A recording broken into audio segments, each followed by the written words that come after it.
Now on Toledo News This Morning, as we close out 2022, I'm taking a look back at my top 5 most memorable stories from this wild year, from naked break-ins to allegations of racism in Sylvania schools. This special edition of TNTM starts right now.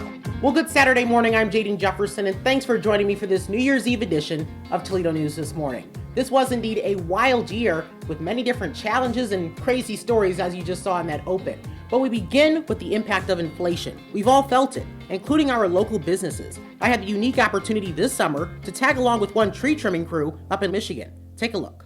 Like this tree behind me, gas prices are going down. But for local businesses, the price of pretty much everything is only going up.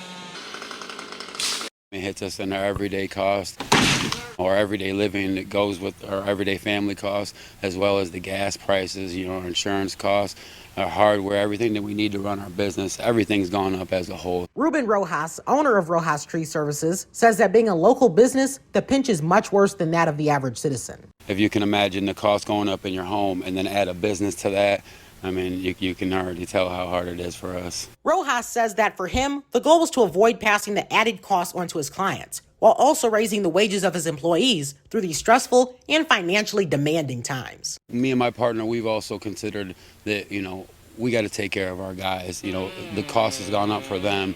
So we have to make sure that, we pay them a little more and we take the hit as owners. We can stand that a little more than maybe our employees can. Rojas adds that he and his employees will make it through this latest economic trouble, as their line of work seems somewhat recession-proof, based on how you define the word. A lot of people want removals, trimming. We remove bushes for people. We also plant trees. A lot of people don't know that and understand that. He tells me that it's something that has kept him in a place to give back. We do realize there's hard times for people out here, so we do offer a monthly payment program for people who are eligible. Reporting in Lambertville, Michigan, I'm Jaden Jefferson. With every passing year since 2020, it seems like a new challenge has risen from nowhere. But one challenge has remained in this country since its founding: racism. And this spring, one Sylvania parent opened up to me about concerns she had for her child. Take a look back. The parent of a student here at Timberstone Junior High School in Sylvania is claiming that her son has been the victim of multiple racially motivated attacks. In a candid interview with her and 12-year-old son Nolan, Madeline Crawford alleges that 2 weeks ago, she learned of the racial slurs that were written on his paper. They were discovered after the teacher had dug it out of the trash to use as an example for future classes. What she says happened next has Madeline shaking her head. They told me that he had written racial slurs on his paper.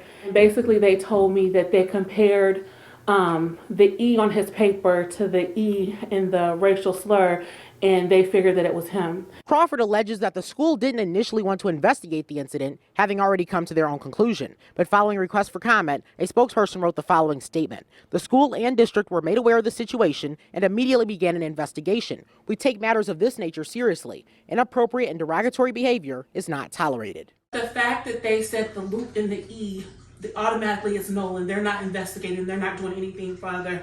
I need to talk to him before they take discipline against my son was very upsetting. The student at the center of the matter says he doesn't feel supported enough to speak out if anything else were to happen, even as he's slowly begun to transition back into the classroom. To see something like this happen in the wake of all that we've been through as a country, and for you to be a student at school, does that even make you feel safe to even want to go to school? It makes me feel like if something happens like that and I go tell, nothing's gonna happen because nothing has ever happened. I've went to people, teachers, about me being hit with a book on my head, and she didn't do anything about it. Meanwhile, Madeline believes there's only one route to take in promoting change within the Sylvania City School District.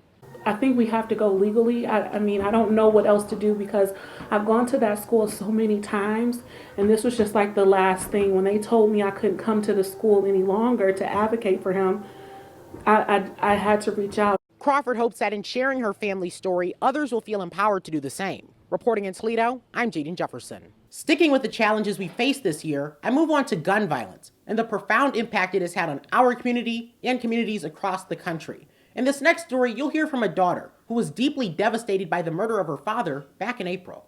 61-year-old Daniel Torres was shot and killed while in his South Toledo home back in April, and still, no one has been held accountable for his murder. My dad was at his nephew's house sleeping on the recliner, and they came and did a drive-by, but it really wasn't a drive-by. They got out of the car and shot the house up 58 times. As upsetting as it is, Torres has found it in her heart to consider the circumstances of the individuals responsible. I feel like people do have conscience, you know, and I'm like, do I want to see somebody's son spend the rest of their life in prison? No. I want them to have remorse. Daniela believes the programs happening this summer in our city are great for the youth, but ultimately it is up to parents to ensure their kids are off the streets. What do you think could be the root of the problem that's causing people to do something like this, not knowing what the consequences could be? The parents, parent involvement, keeping them off the streets, keeping them in sports, just parents that just want to be selfish and do what they want to do for themselves. The memories she has of her father are endless. She remembers him being a church-going, grandkid-loving, all-around happy man. What kind of person was he? Oh, he was friendly. He was a people person. He knew everybody, the whole neighborhood, people at the stores. The lady at the funeral home said, I know your dad. Anyone with information about this case can call or text Crime Stoppers at 419-255-1111. You can remain anonymous. Reporting in Toledo, I'm Jaden Jefferson.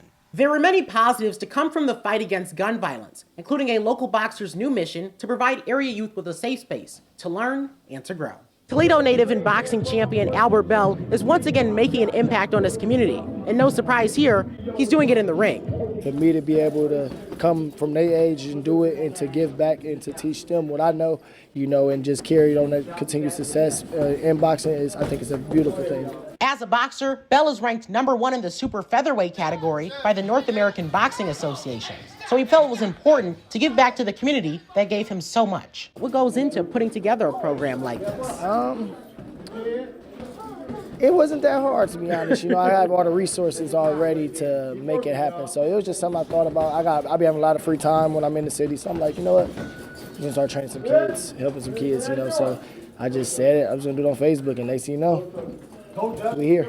Bell tells me that he is already seeing sizable growth in the sizable group that attended the first of what will hopefully be many sessions at Central City Boxing in Savage Park. To see how they couldn't know their left foot from their right foot, and 30 minutes later they perfecting the jab. I think that's beautiful. 11-year-old Ariana Rodella says she has a few reasons to be engaged in this opportunity, including self-defense and a family connection. My dad's friend is teaching here, so he was like, it's a really good idea for you guys to learn here, so you can learn while you're young, and then when you grow up, you'll know more. Bell encourages anyone who wants to get their kids involved in this program to reach out to him on social media. We're here for y'all, we're here for the youth, and we're going to make it happen. Reporting in Toledo, I'm Jaden Jefferson. Now I don't even know what to say about this next story, so roll the tape. So imagine you come into your office to find footprints all over and surveillance video showing someone came in overnight naked. That's the story for this Oregon business, and the owner tells me that he hopes the person involved can get the help they need, but at the same time, he's very upset. Don't tell me you're waiting for your clothes to dry. No. You were doing a lot of other things. It just don't make sense. Michael Bin, vice president of Pascal Bin & Sons Excavating, says nothing was stolen, but that wasn't the real problem. He was here on my computer. He was watching porn. He was watching idiot cars. This guy is loony. Bin alleges that for about 2 weeks, this man broke into his Oregon business off of Woodville Road, while naked. He says the person's footprints can be found all over, from the business's warehouse to an upstairs office. Not understanding why his business was targeted, Bin is concerned that this could happen again, with the target being someone's house. If all they're going to do is put his slap on his hand, he's doing it again. And next time it's going to be somebody's house. It's sick. It's sick. His own parents should say it's sick. We need to get help for him.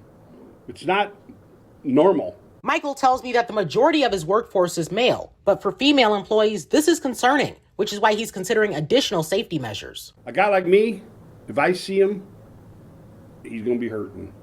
But for secretaries, for women, it's scary. The Oregon Police Division has identified and charged Haven Austin Hansel with 1 count of breaking and entering, with additional charges pending. A detective showed up at the business shortly before I left. This is mental. This isn't just somebody greedy for money. This is mental. And if you don't get help, Somebody's going to get hurt. Reporting in Oregon, I'm Jaden Jefferson. Well, so long 2022. It has been a year full of wild stories, as you just saw, and there were plenty of other stories I wish could have been included, but I want to thank you all for giving me the opportunity to tell your stories this year. So now, cheers to a safe, healthy, and successful new year. Have a great weekend.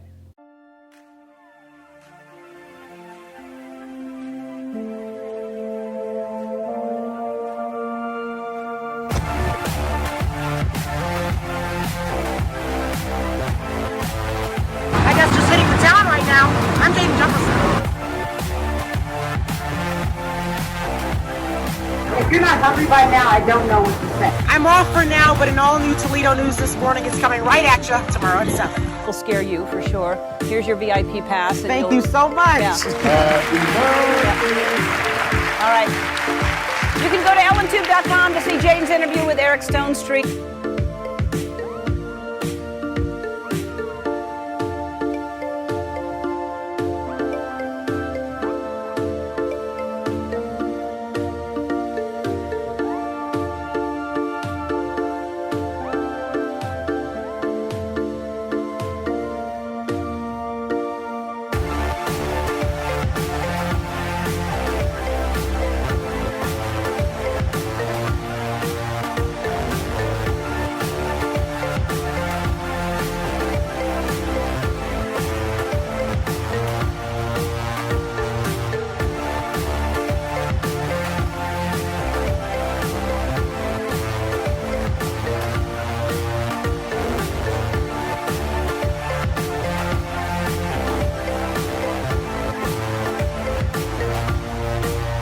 I didn't think I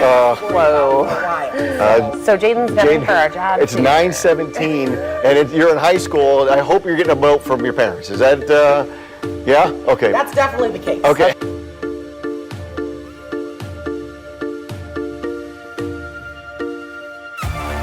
I'm crying. It was not because I'm covering something emotional.